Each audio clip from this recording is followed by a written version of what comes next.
messieurs,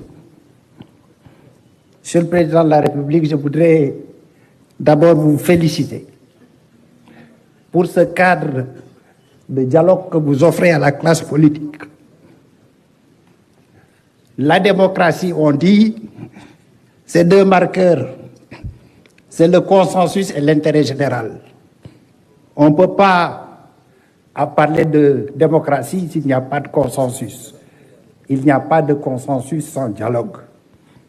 Comme nous l'avons dit, Monsieur le Président, avant de venir, et comme nous l'avons répété ce matin, rien ne doit être de trop pour trouver, dans le respect du droit et des principes démocratiques, une solution devant assurer le passage de témoins à la tête de l'État dans l'apaisement, la paix sociale et la réconciliation nationale. C'est pourquoi nous sommes là à vos côtés. Nous sommes là et nous sommes venus également avec des inputs que nous détaillerons bien sûr lors des travaux.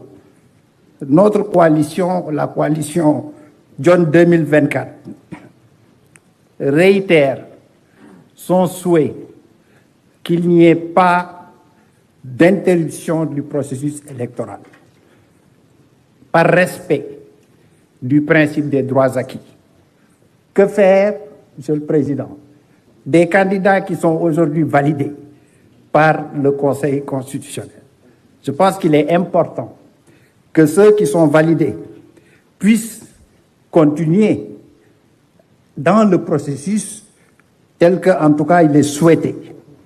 C'est peut-être ce manque de précision qui a fait qu'aujourd'hui, vous n'êtes pas avec les autres candidats. Si la chose avait été bien précisée, je pense que le consensus serait déjà obtenu. Cela ne veut pas dire que tout doit être fermé. Bien sûr, dans le respect d'abord des droits acquis. Il y a également, certainement, des ouvertures possibles.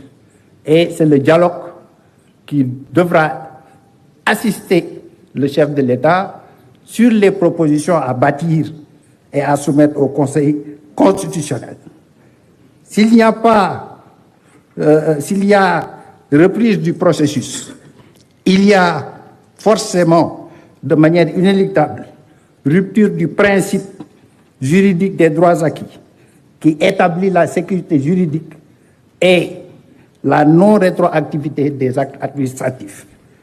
Le deuxième point sur lequel également nous avons exprimé des limites, sur le principe, je pense que toute cette salle rejette sur le principe l'idée de reporter des élections.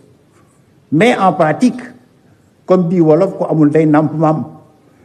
Monsieur le Président, il y a eu des soupçons, il y a eu des difficultés qui ont été soulevées dans le cadre du processus électoral. Et il nous semble important, également là aussi dans les meilleurs délais, de vider ces questions en suspens. Nous ne disons pas que le temps juridique et le temps politique, non. Mais dans les meilleurs délais, il va falloir y réfléchir pour libérer d'abord ceux qui sont soupçonnés. S'il n'y a rien, comme nous disons, si rien ne fermente, la fermentation n'a pas de sens.